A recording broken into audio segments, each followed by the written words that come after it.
ग्रामीण भागामध्ये मी शिकवलं, ग्रामीण विद्यार्थी मला मिळाले, गुलाबराव त्यात नंबर 1.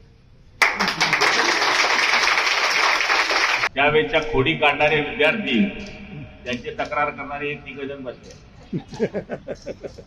म्हणजे आम्ही खोडी करायच्या आणि यांनी आमच्या वडिलांपाशी जाऊन तक्रारी करायच्या. गुलाब पाटील ऐकत नाही, तो दिलीप शेठ ऐकत नाही, तो दीपक भाऊ ऐकत नाही, अमुक ऐकत नाही.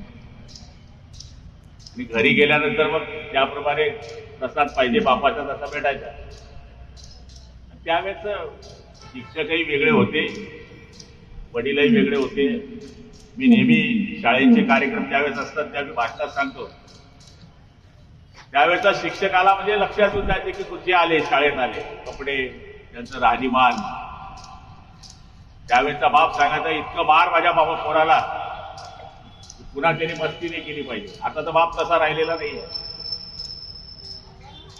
आताचा बाप म्हणतो की माझा मुलगा म्हणले रिमोटने टीव्ही चालू करतो, मास्तर तू कसं काय मारलं माझ्या पोट्याला.